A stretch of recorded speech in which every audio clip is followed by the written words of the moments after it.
He was the kind of man who could do no wrong, at least not in front of the cameras. Powerful, respected, owner of an empire and a promise made in his ear.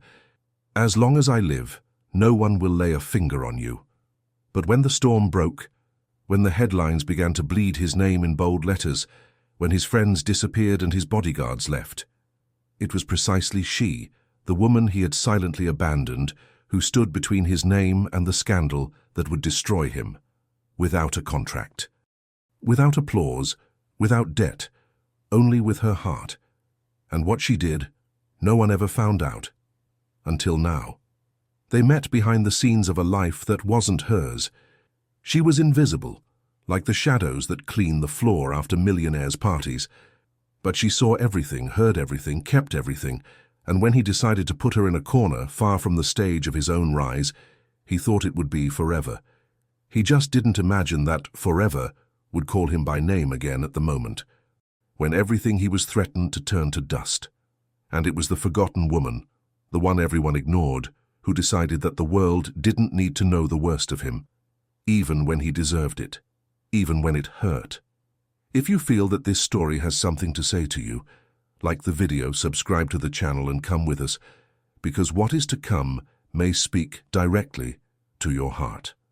In the eyes of the world, Thomas Caldwell was the perfect portrait of American success. The son of bankers educated at Harvard, CEO of one of the largest communications holding companies in the United States, he was respected by some, feared by others, and idolized by many. His every word made headlines, his every smile sent millions into the stock market. But behind his deep voice and tailored jacket was a man who had learned to control his emotions as a strategy and to hide his guilt like someone hiding an old wound under a gold watch.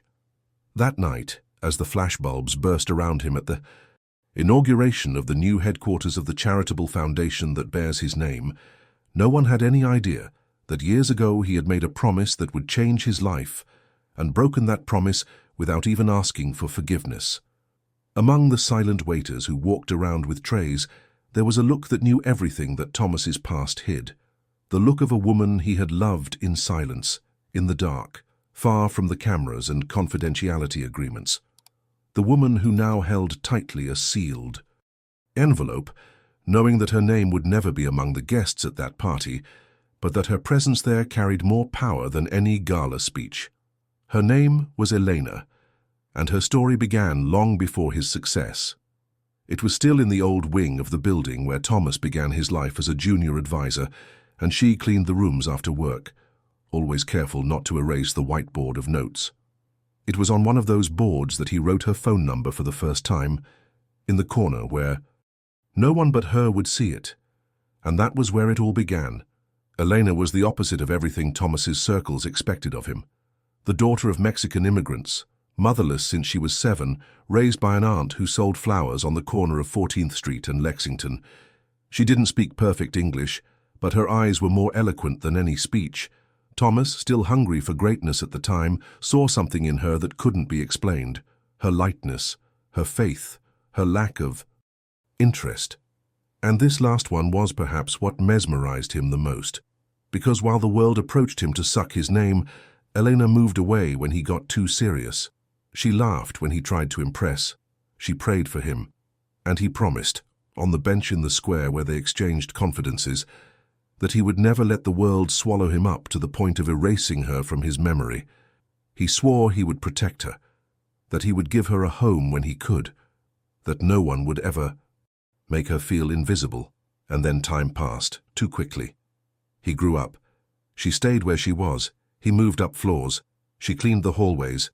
And it was in one of those hallways, during his first months as vice president of the company, that he saw her being mistreated by a supervisor. He looked, but he did nothing. She smiled anyway.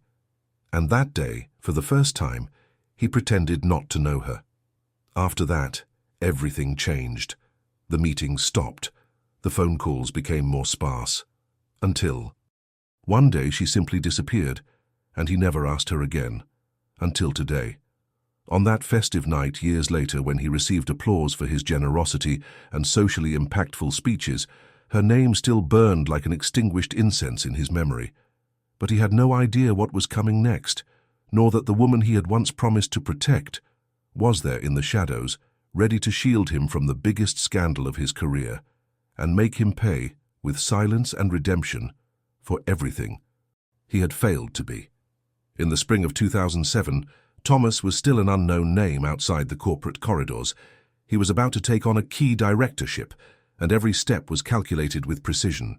He slept little, worked too much, and lived as if time were a coin counting down.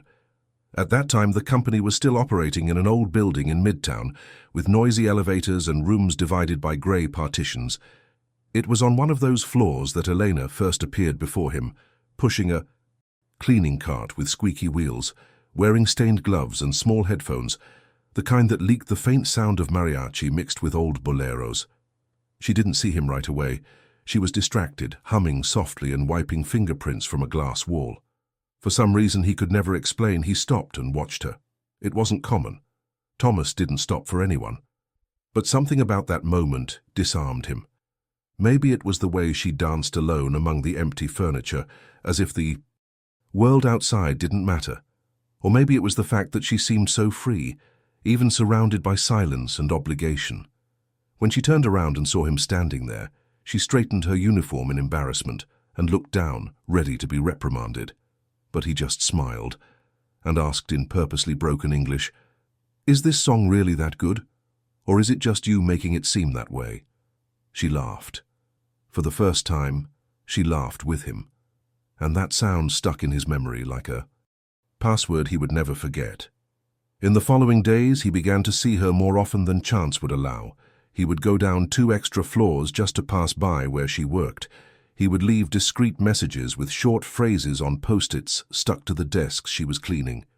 "You smile with your eyes. Thank you for that lightness at the end of the day. I would like to hear you sing again." And she would respond without writing. A chocolate left on the corner of her desk, a dried flower. Among the papers he left messy, a complicit silence when they passed each other in the elevator. No one knew, no one saw. But there, between 2 realities that should never touch, a story was born that had no name and no place. Thomas, despite the rigors of his career and the appearances he had to maintain, began to live for those moments of shadow with her. Elena was different from everything he had ever known. She never asked for anything. She never hinted at interests. She spoke little, but when she did, each word had a weight that made the rest of the world seem like noise. He, accustomed to voices that only knew how to flatter or demand, found himself hypnotized by the peace she offered simply by existing.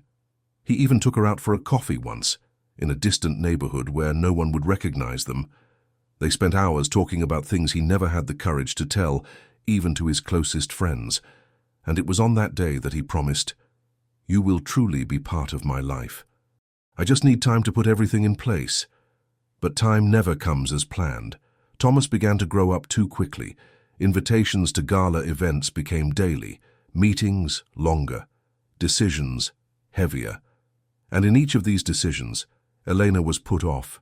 He never said he didn't want to see her, he just didn't say anything anymore.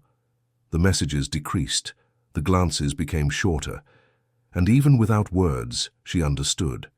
His world was becoming too big for someone like her. But even so, she didn't complain. She didn't pressure him, she didn't demand that he keep his promise. She just kept smiling when she saw him from afar, even though her heart was beginning to learn to bleed in silence. And in that absence, disguised as occupation, the abyss began to open. An abyss that he did not yet know would one day demand from him the only possible ransom, the heart of the woman he left behind. The beginning of the breakup was not a scream, nor a goodbye. It was a silence that lasted too long. An absence that, instead of hurting, began to seem natural. And this naturalness is what corrodes the most, when someone stops being missed, not because they are no longer important, but because the other has gotten used to not having them anymore. Thomas sank into the frantic pace of his rise. He was in every newspaper, at every meeting, in every illuminated hall. He began to be invited to dinners with senators, to speak at universities, to frequent houses where everything was as luxurious as it was cold. In that new world, no one asked how he felt, only what he decided. And the more he grew up, the more he forgot who made him feel human. Eleanor, at the same time, began to change shifts. She was transferred to another floor further away, and finally, to another building. There was no goodbye. Just one morning when Thomas noticed that there were no more chocolates on his desk, nor dried flowers among the papers. At first, he found it strange. Then he concluded that it was better this way. It was safer. The world he was entering would not allow a romance that broke the invisible rules of the powerful, and so he kept quiet. He chose a mission as a form of protection, but not from her, from himself. Not responding was his way of keeping intact the image of a focused, disciplined man above weaknesses. Little did he know that by remaining silent, he was slowly letting the noblest part of himself die. Elena, on the other hand, kept going. She continued her work, but now with a different weight on her shoulders, not the weight of abandonment. She had known that feeling since she was a child, but the weight of disillusionment with someone she believed in. For the first time, she had allowed herself to dream of something that did not fit into her reality. And now she understood that dreams like that for people like her are too dangerous. On the outside, she kept smiling. On the inside, she learned not to wait. She began to study in silence at night, with borrowed books and scribbled notebooks. She began to help young immigrants like her, offering English classes at churches and community libraries. If Thomas had forgotten her, she would learn to remember herself. What Thomas didn't know, and perhaps never imagined, was that, even though she was away, Elena continued to follow his path. Not out of obsession, but out of a strange feeling of zeal. She watched the interviews, read the columns, listened to the criticism. She noticed his increasingly tired look, although his smile remained impeccable. She felt when he said too much and too little. She knew when he was just repeating ready-made phrases, and it hurt, because she still knew him. She knew what he was hiding. She knew what the world would never see. And even so, she silently forgave him. But the world, the same world that had put him on top, also knew how to mercilessly devour those who had once been untouchable, and the price for every silence Thomas had imposed on himself was about to be exacted, unexpectedly, cruelly, relentlessly.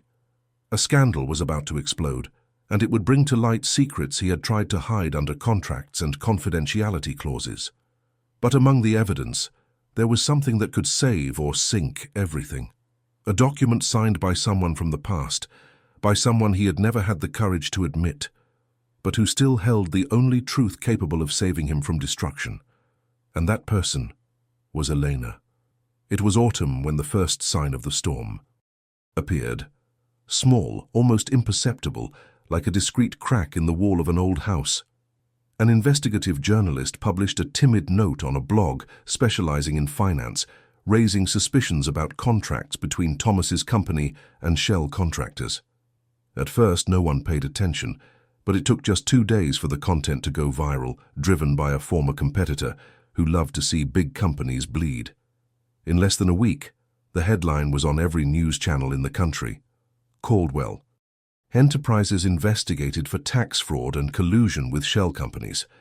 Thomas's image, which until then had graced magazine covers as a symbol of meritocracy and executive elegance, began to erode as quickly as it had been built.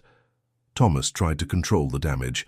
He held meetings with advisors, lawyers, and image consultants. Everyone had different opinions, but one thing was certain. Someone on the inside was leaking information. Names, dates, meeting records, copies of contracts he had signed.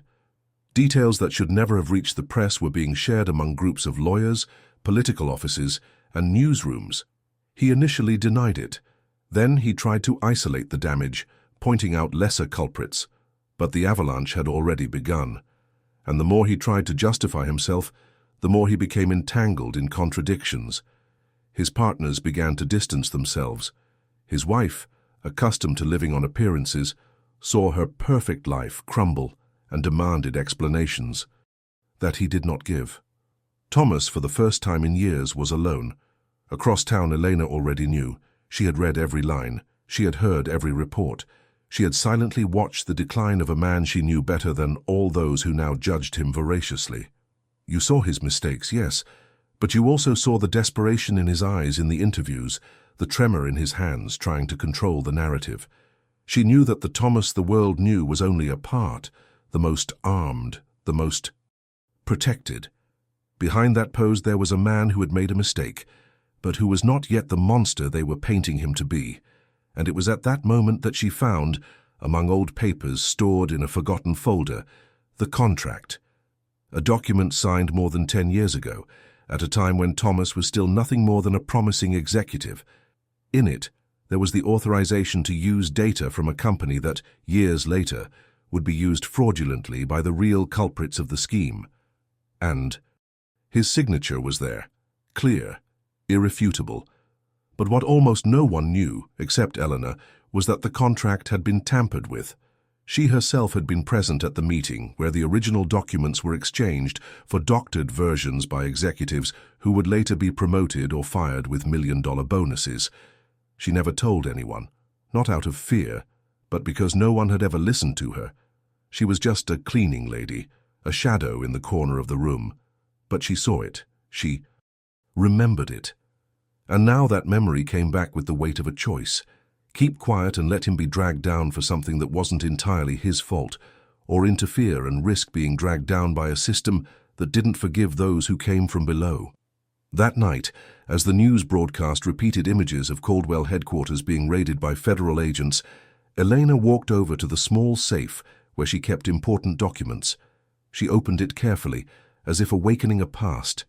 There was a copy of the first contract with the original clause, and right below it the second already tampered with.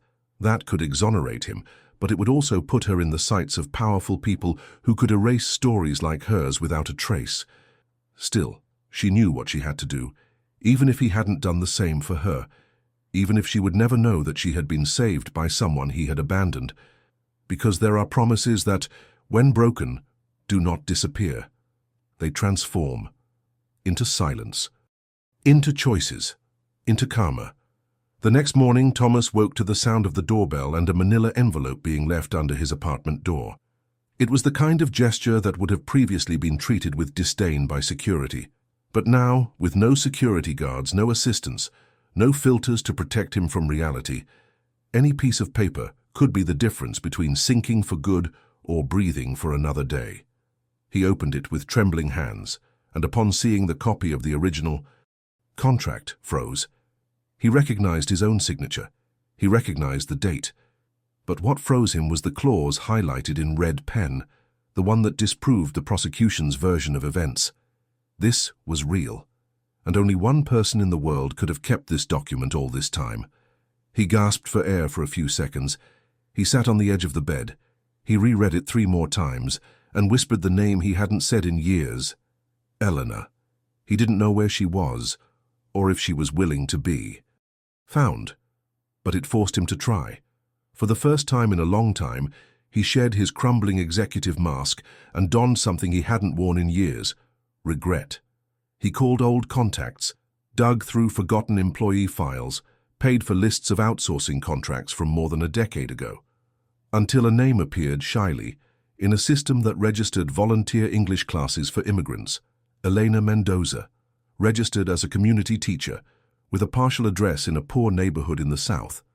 Zone, it wasn't enough, but it was enough. Meanwhile, Elena walked to work as she did every day. She now worked at an NGO that offered support to women at risk. She had turned her pain into service. To each woman who came in silently, without hope, she offered something that was not on the forms: listening. Attentive eyes, sincere words. She was respected there. For the first time, she felt like she belonged somewhere without having to hide who she was. But that day, she felt something different in the air, as if a page was about to turn.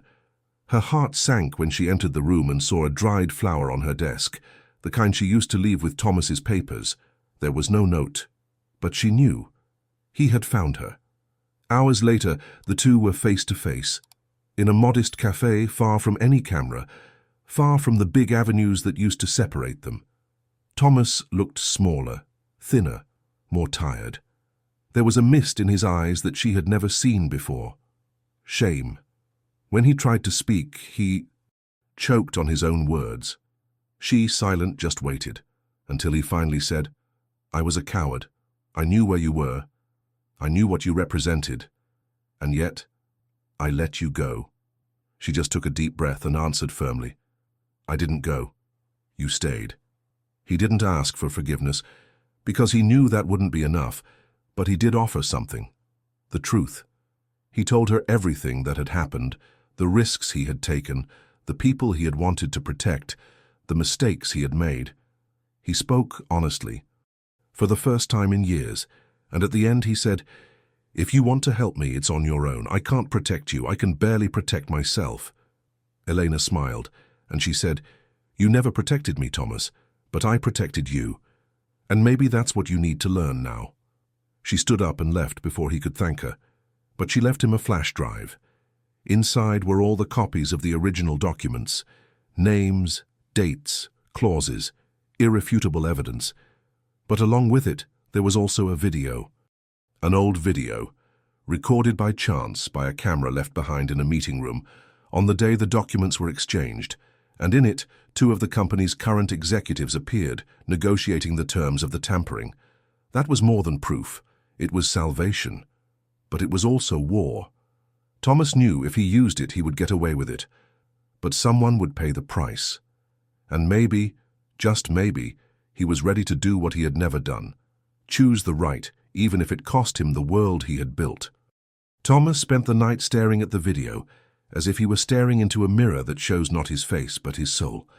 Each sentence spoken in the recording was a painful confirmation that everything he had ignored in the past was now coming back with the weight of an unpayable debt. He recognized the faces. They were men he had promoted, protected, exalted in speeches as if they were the pillars of an unbreakable empire. And there they were, smiling as they plotted his destruction. The irony was bitter. While he sought to appear incorruptible before the world, the real traitors were on his side, supported by his arrogant blindness. It was not just a scandal, it was a portrait of the hypocrisy that he himself had helped to build. The flash drive in his hands felt like it was burning. All he had to do was hand it over to the press or prosecutors, and his name would be cleared. But the problem wasn't just him. The recording would implicate influential people, bring down companies, ruin families. And worse, it would put Elena at risk. If they found out that she had kept this evidence for so long, if they associated the video with her, they could persecute her, silence her, destroy her. He knew that world well. He knew there would be no clean justice, only more pain, more bargains, more backroom dealings. But a part of him, perhaps the oldest, wanted to scream. Show the world that he wasn't the villain they painted him to be, that there was still a spark of truth in everything he tried to be. And that spark was called Elena. The next day, Thomas went to the office of his old lawyer, the only one he still trusted. He presented the documents, the video, and explained everything. He asked for discretion, he asked for strategy, but most of all, he asked for protection for the woman who had given it to him. The lawyer, a grey-haired, sober man, was silent for a moment too long. Then he asked, "Do you want to save yourself, or do you want to pay what you owe?" The question hung in the air like a verdict. Thomas didn't answer, but he knew that the easy way out was out. Meanwhile, the media continued to devour him. The company's shares were plummeting. Sponsors were breaking contracts. Investors were selling their shares. And in the eye of the storm, he remained silent. No press conferences, no justifications, only discreet actions. One of those days, he called an emergency meeting with the board members. He entered the room with the look of someone who had buried his own ego. And he surprised everyone by declaring that he would step down as president. He said he would take responsibility for his management failures, that he would cooperate with the investigations, that he would waive any bonuses, any legal protection clauses, and that, if necessary, he would give up his name on the company's buildings and foundations. There was silence, then indignation, then fear. But none of that mattered anymore. For the first time in years, Thomas felt something like lightness. The burden of the perfect image had fallen, and in its place a painful but honest truth was born. Behind the scenes, the lawyer was preparing the delivery of the evidence anonymously, directing it to prosecutors with impeccable conduct, far from the spotlight. In 48 hours, the material would reach the right hands, and then perhaps justice would begin to be served. Not the media justice, but the silent justice, the kind that corrects destinies even when no one applauds. That same night, Thomas wrote a letter, a single page, no letterhead, no signature, addressed to Elena. You saved me twice, from injustice and from myself. Today, for the first time, I understand what it means to protect someone, not out of obligation, but out of truth. I was your mistake, but you were my right. He folded the paper carefully and placed it in a white envelope. In the place of the addressee, he wrote just one word: thank you, because there are silences that save more than 1,000 speeches. And he had finally learned to listen. The envelope reached Elena's hands through a volunteer from the NGO, who found it discreetly left on the entrance table, with no sender, no clues, just that thank you written in a handwriting that she would recognize even with her eyes closed. For a few moments she hesitated to open it. She felt her heart tighten, as if part of her story was beating again. When she finally read Thomas's words, she did not cry. There were no more tears for that. Part of the pain, but she felt something different, a full stop. Not a dramatic goodbye, but a silent, necessary one, like someone who slowly closes an old book and puts it away with respect. She didn't answer. She didn't even look for it. She knew that their story didn't need a sequel, just a dignified ending, and in that gesture of his, she finally found the respect she had never been given in life. Respect without the spotlight, without promises, without a stage, just a truth finally told with the humility she lacked. That was more than she had expected. It was all she deserved, and with that she moved on. He returned to work the next day with the same serenity. He continued teaching English, taking in broken women, and now writing. He began to put stories of invisible people like her on paper. No names, no revenge, just stories of survival and dignity. She knew that, with time, everything works out. The truth, even when ignored, always finds a way to return. Meanwhile, the first consequences of the anonymous submission of the documents began to manifest themselves. One of the executives mentioned in the video was arrested. The other resigned before being subpoenaed. The newspapers began to change their tone, and although Thomas was still named as part of the trial, the articles began to include him as a collaborating witness. Some columns even recognized his decision to give up his position and his confidentiality as a rare gesture of integrity in a media dominated by omissions. But he no longer cared about his public reputation. He knew that the price of what he had lost could not be measured in headlines. He retreated. He gave up his penthouse apartment. He moved to a modest house in the countryside where he could walk around without security, cook his own food, listen to music without headphones. Little by little, he began to answer old letters. He visited the grave of the father he had fought with. He called a brother he had not spoken to in 10 years. He began to make donations in the names of former employees who had been forgotten by the system. But he never mentioned Eleanor. He never published anything about her, as if he silently respected her, as if he finally understood that unrequited love does not need to be erased, only honored. One night, walking down a tree-lined street, he stopped in front of a small community school where children were drawing with colored chalk on the ground. A boy of about 8 smiled at him and said, "You're the man in the picture in the library." Confused, Thomas went inside, and there in a modest room he saw a small bookshelf with books and pamphlets about community support.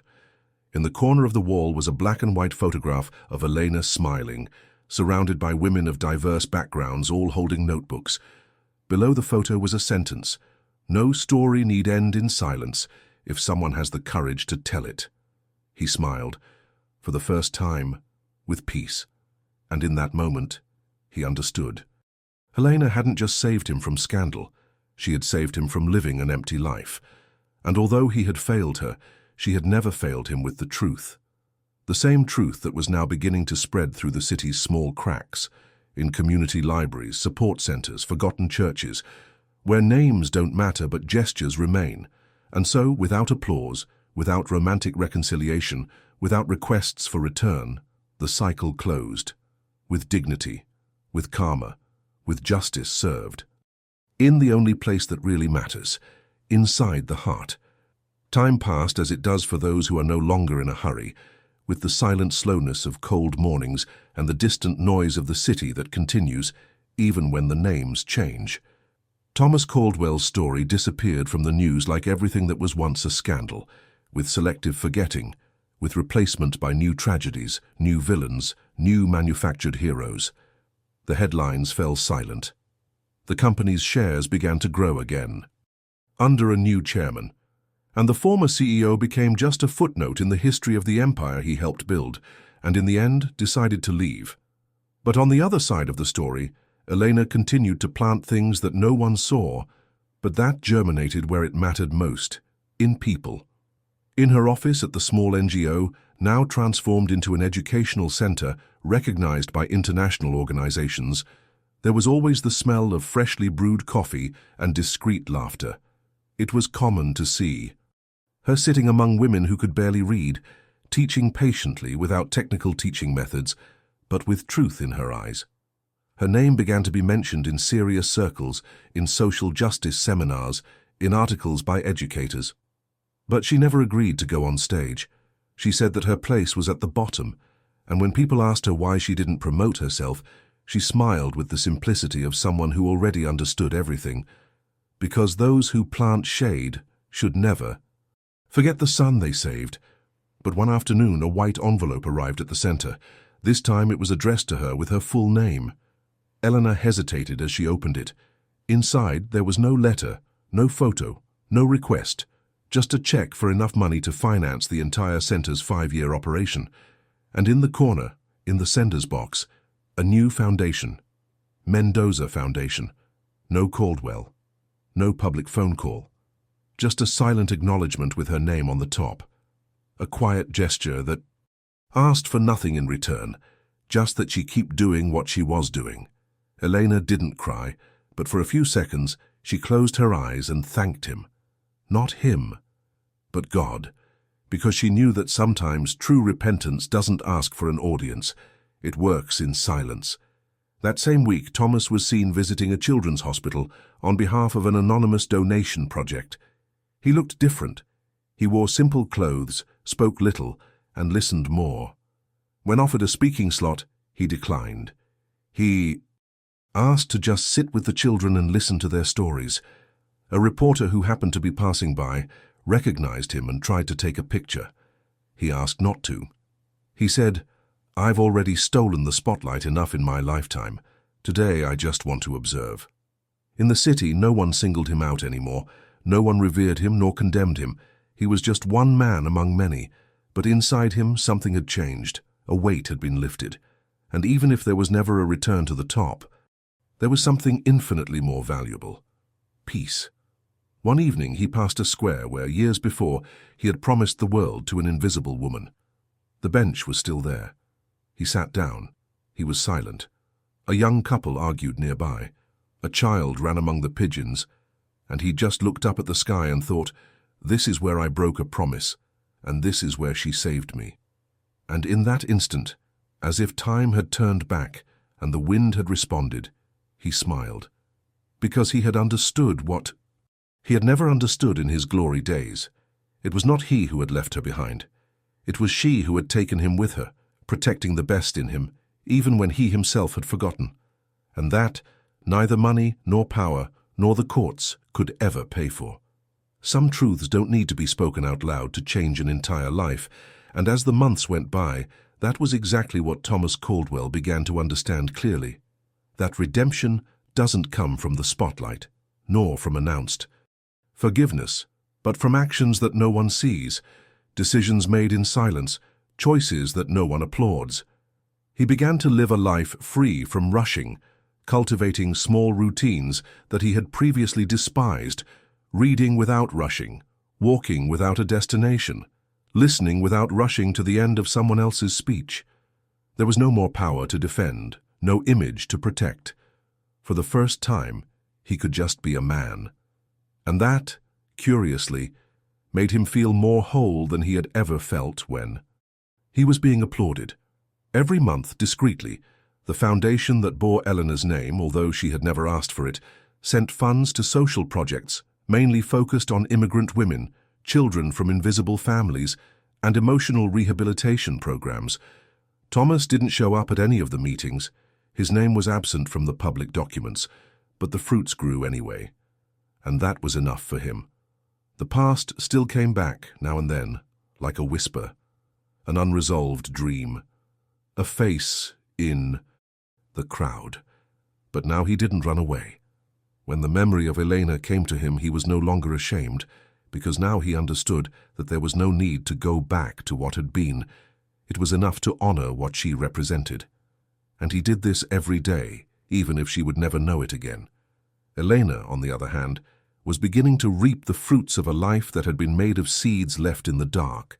She was invited to participate in the coordination of an international program to support community educators, but she politely declined. She preferred to remain on the front lines, where she saw children's eyes light up at the first words read, where mothers smiled at their first legal documents, where the silence of hurt women was transformed into voices. Her name, however, began to circulate among important institutions. And to the surprise of many, she was nominated, without knowing it, for a Social Impact Award, an award that she refused even before the ceremony.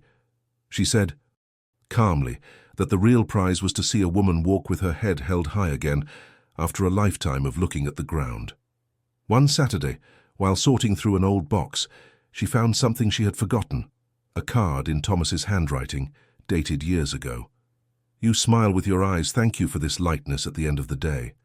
She read it, and for the first time, she felt she could keep it without pain, not as a reminder of a love that never happened, but as a testament to who she was and always had been, someone who transforms even without asking for anything in return. She tucked the card between the pages of a book that taught about the power of forgiveness, and she returned to her routine as someone who carries a silent light inside. Later, at a simple event at the local library, two children presented a paper on invisible heroes. They spoke of their mothers, their grandmothers, and also of a woman who taught them difficult words with patience and smiled even when she was tired. One of them held up a sheet of paper with a simple drawing, a park bench, a flower, and a woman holding a broomstick as if it were a wand. The audience applauded. Eleanor, in the back of the room, just smiled and clapped softly. That was enough. Because some stories don't need big stages to be eternal. They live on in what they inspire, in what they rebuild, in what they leave planted in others. And hers, without a doubt, had already transformed much more than any scandal could destroy. On a cloudy afternoon, Thomas was walking through a neighborhood he didn't know very well. His steps were slow, like someone carrying something they can't yet name. He was there at the suggestion of an old colleague who had invited him to visit a cultural center that operated inside an old restored church. He said he had to see it for himself. Thomas accepted out of politeness, but without great expectations. He had seen it all, or so he thought. When he arrived, he realized that the place was neither grand nor modern, but there was something in the air, something invisible, that seemed to vibrate with a force that was hard to explain. The walls told stories through photos, drawings, and framed letters. It was as if every inch of the place breathed redemption, resistance, and love. But what really made him stop was a small exhibition in the side hallway. Letters that were never answered. There, among so many papers, he recognized his own handwriting. It was the letter he had written to Elena a long time ago, the same one he had left without a return address. It was there, protected by a simple glass, with a note in the bottom corner. From what is said in silence, the most profound transformations are born. This paralyzed him. He read each line as if it were the first time, and next to it there was also a letter from her, never sent but written, a yellowed sheet with firm, honest lines. It said, "Not all love needs to remain to be eternal. Sometimes it just passes through us to leave something that rebuilds us." He read and reread it. He didn't cry, but he felt something break inside him, or maybe a line itself. He left there in silence. He walked to a random park bench and sat there for hours. The city was alive around him. People were in a hurry. Horns were honking. Life was going on. But he was standing there motionless. That day, he knew he would never have the chance to truly thank someone. And that was fair. Some stories, he finally understood, are not meant to be rekindled, but to be honored with each step that follows. Elena never knew he was there. She never asked. She never needed to, because deep down, she had already made peace with what was. Her life was now made of small, daily seeds. Children who learned to write their own names. Women who were able to say no for the first time. Young people who left their courses with their eyes on the future. This was her stage. And there, she shone. Not because of reflected light, but because inside she had become light. In another corner of the city, in a small bookstore, Thomas found a plain-covered book sold by a local publisher. Title: Instructions for Those Who Were Once Invisible. Anonymous author. He bought it without thinking. Opening it to the first page, he read the dedication: "To those who have learned that true power is not in being seen, but in being remembered with gratitude." He closed the book with trembling hands. He knew. It was her. And for a moment he wanted to run out into the streets, look for her, tell her that now he understood everything. But he didn't, because deep down she already knew. In Thomas's world, success had always been about applause, numbers, and influence. In Elena's world, success was when a woman could dream again after a life in pieces. And now, even if they would never share a coffee or a park bench again, their worlds had touched again. But this time, not like before. Now it was subtle, mature, clean. He continued to do good discreetly. She continued to build the future silently. They had both changed. They were both at peace. And that was as close to eternity as a true story could get. Over time, names were forgotten, faces were no longer recognized on the streets, and scandals lost their power to resonate. What remained was what no headline could capture: the silent impact of a soul that redeemed itself, and another that never needed to be forgiven. Thomas, now with whiter hair and slower steps, had made his routine an exercise in listening. He volunteered at a shelter where no one knew him as the former CEO. There he was just Mr. Tom, the man who brought soup, who read stories to the children of mothers who had been exiled by life, who taught young people how to write resumes and face interviews with dignity. No one there knew what he had been, and he never told anyone, because he no longer had anything to prove. He had discovered that true nobility lies not in going on stage, but in standing backstage, turning on lights that no one will see. Sometimes he would leave the city and visit small communities where the Mendoza Foundation was active. He never performed. He would just observe, take notes, and donate. On one of these visits, he met a girl who proudly told him that she wanted to be a teacher, like Mrs. Elena. He smiled, looked down, and said, "If you are like her, then the world will be in good hands." The girl did not understand the weight of that sentence, but she smiled back, and he kept that moment as a prayer. Meanwhile, Elena was also getting older, but without ever losing the sparkle in her eyes. She spent less time at the center, delegating more. She was writing a second book, this time with her name on the cover. Not to promote herself, but to encourage other women to tell their stories. She had realized that behind every female silence there was a war won, a contained pain, a cry stifled by centuries of disguised oppression. And she decided to be a bridge for these voices. In an interview, when asked why she never married, she answered with a discreet smile, "Because I learned to love without needing to possess." And that fulfilled me. No one knew what was behind those words, but they echoed in those who listened with an open heart. Thomas once received a handwritten letter. There was no sender, but the content was unmistakable. Peace has come, not because of who we were, but because of what we choose to do with what remains. He held the paper for a long time. He read it, reread it, and decided he would not respond. Not out of pride, but because he understood that this was the last chapter, an elegant, silent, perfect goodbye that needed no reply, only respect. The two never met in person again, and this, contrary to what many might imagine, was beautiful, because some stories do not need a physical reunion to be complete. They end when both understand that there is no longer an open wound, only a scar. And scars, although they hurt when touched by memory, no longer bleed. Thomas continued on his way. Sometimes he wrote letters that he did not send. Other times he looked at a square, a tree, and remembered a time when he could have chosen differently. But he no longer punished himself for it. He had learned to make regret a seed, and with that, he made things blossom that he would never have dreamed of. Because in the end, it wasn't about saving himself. It was about becoming worthy of the salvation he had received, and he had finally achieved it. The years continued to pass like the winds that do not ask permission to touch the face of those who no longer expect anything. Thomas grew old with the discretion of someone who was once very visible and learned, the hard way, that being remembered with respect is worth more than being known by everyone. The wrinkles on his face told a different story now. No longer that of an arrogant tycoon, but that of a man who fell silent, and rebuilt himself with humility. He no longer sought fame nor forgiveness. He sought meaning, and the meaning he found was in the little things: planting a tree, writing a note to someone who was sad, sharing a hot soup with someone who had nothing.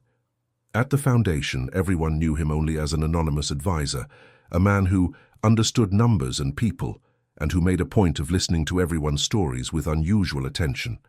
He never asked to be called founder.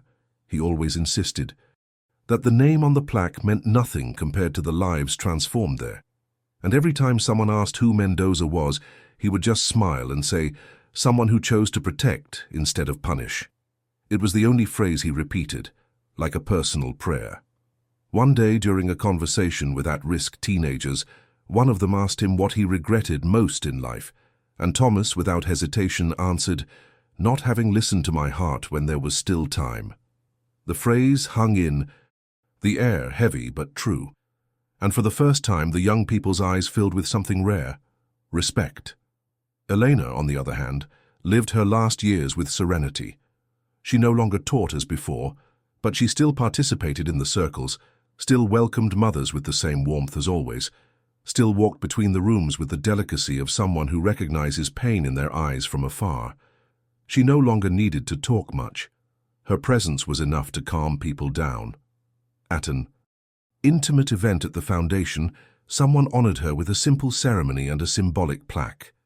She accepted, but insisted on asking that the wording on the plaque be changed. She did not want her name to be prominent, nor words like heroine or example. She asked that they simply write, "For all those who protect even when they are not protected." She knew she was leaving a story that would not be told in documentaries or printed on magazine covers, but that would live on in gestures, in other women who learned to walk with their heads held high, in children who, because of her, did not grow up thinking that being born poor means being invisible. Her greatest victory was seeing that in the end, the good she had planted had left deep roots. Last winter, Thomas wrote his last will and testament. In it, he donated all his remaining assets, real estate, stocks, funds, to the foundation's continuation. He asked for only one thing: that her name remain at the forefront. No photos, no trophies, no mention of him. She saved me with silence. I want to be remembered in the same way. And so, he ended his story with the same dignity with which he had relearned to live. He died months later, peacefully, in a chair in a community library, with a book in his hands and a small smile on his face. The news of his death reached Elena through third parties. She did not cry.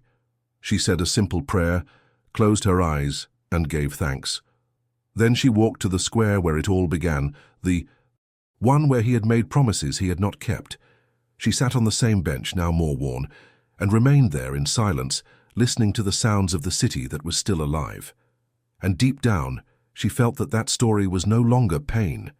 It was memory, and that he, despite everything, had found his way back to himself. The last fall before his departure, Thomas left instructions for something simple but deeply symbolic: that a single letter be delivered to Elena. Unlike the others, he never sent. This one was not accompanied by excuses, regrets, or belated explanations. It was short, just a few lines written with a firm hand and a clean soul. I promised I would protect you. I failed, but you protected me anyway. This foundation bears your name, but the legacy is yours. May the world never again ignore the invisible. With all the silence I owe you, Thomas. The letter arrived in Eleanor's hands on a golden afternoon. She read it alone, sitting on the same park bench that had once witnessed the promises he had failed to keep. There was no sadness in her eyes, just the serene silence of someone who understood that some stories are not meant to be successful. They are meant to teach. She folded the letter carefully and placed it between the pages of the first notebook in which she had written down years ago her simplest dreams. Learning to speak English without fear, having a house where I own the key, not having to depend on anyone to feel valuable. And she smiled, because all of those dreams had already been fulfilled, not by him, but by herself. A few days later, a low-key event brought together community educators from several states. It was the first conference organized entirely by women who had benefited from the foundation. Elena attended as the guest of honor, but she did not speak. She simply sat in the front row, watching with moist eyes as the stage filled with firm voices and courageously raised hands. At one point, a young woman came up onto the stage holding a painting covered by a white cloth. It was a tribute. When it was uncovered, it revealed not a photo but a hand-painted portrait. A woman with her back turned, cleaning the floor, while golden light fell on her from the ceiling, and the dim faces around her began to see her. The painting was called The Promise Fulfilled, but no one explained why. Only Eleanor understood, and she cried in silence, because there, without anyone knowing, was the complete cycle of her story. A woman who was discarded for being invisible, but who chose to love anyway, who forgave without being asked, who saved those who forgot her, and who, in the end, had her dignity immortalized not in words, but in transformed lives. The turnaround was never his triumphant return, nor the public exposure of injustice. It was the inversion of what the world expected. He, the powerful man, being protected by the woman everyone ignored. She, the silenced one, transforming what would be revenge into compassion, and karma so feared being fulfilled not as punishment, but as a lesson. Today, the Mendoza Foundation is still in operation, run by former students of Elena. There are no busts, no statues, no rooms named after executives. But there are walls with handwritten stories. One of them reads, "Here we protect even those who have forgotten us, because that's how we break the cycle." No child understands exactly what that means, but they all feel it, because at its core, this story was never about lost love. It was about what happens when someone chooses to be better, even without applause, even without witnesses, and that, more than any fortune, is the true legacy. If this story touched your heart, leave a like, subscribe to the channel, and share it with someone who needs to believe that good, even in silence, transforms everything. And stay tuned for the next video, because it will turn you inside out. If this story spoke to your soul, moved you, or made you rethink the value of silence, then don't leave without subscribing to the channel. This helps us to continue bringing real stories that touch the heart. Leave a like if you believe that goodness still transforms the world, even when no one sees it, and comment below. I also believe in the power of silence. We want to read what this story has brought to your mind. Now, don't waste any more time. The next video is already appearing on the screen, and it will surprise you even more. Click and come and be moved again with us.